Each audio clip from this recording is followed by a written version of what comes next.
জামাই পাগলের মাজার রাজবাড়ী সদর উপজেলা আলীপুর ইউনিয়নের ৩ নং ওয়ার্ডভুক্ত আলাদীপুর গ্রামে জামাই পাগলের মাজার অবস্থিত। ধারণা করা হয় ১৯৬০ সালের দিকে নেংটি পরিহিত এক ব্যক্তি বর্তমান মাজার প্রাঙ্গণে শেওড়া গাছের নিচে অবস্থান নেন।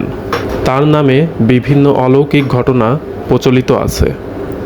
কথিত আছে, পাবনা জেলার এক ধনী ব্যক্তি তার বোবা মেয়েকে গ্রামের এক পাগলের সাথে বিয়ে দেন। বিয়ের রাত শেষ হতেই বোবা মেয়ে কথা বলতে শুরু করে, কিন্তু সেই পাগলকে আর খুঁজে পাওয়া যাচ্ছিল না। অবশেষে তারা রাজবাড়ী জেলার আলাদীপুরে তার সন্ধান পেলেও তিনি আর সংসার জীবনে ফিরে আসেননি।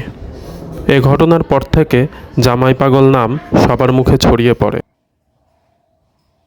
জানা যায়, জামাই পাগল যখন আলাদীপুরে আসেন তখন এখানে অনেক মানুষ কলেরায় আক্রান্ত হয়ে মারা যাচ্ছিল।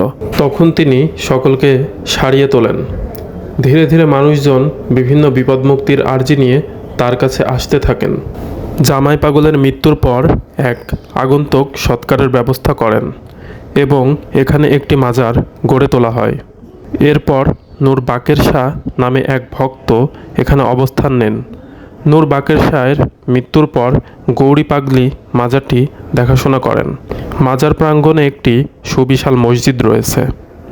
মাজারের ভেতরে মুর্শিদ জামাই পাগল, নূর বাকের শাহ এবং গৌরী পাগলির পৃথক পৃথক কবর রয়েছে। প্রতি বছর ১৫ই ফাল্গুন ও ৩১ ফাল্গুন দুইটি বড় ওরস সহ এই মাজারে সর্বমোট ৫টি ওরস অনুষ্ঠিত হয়।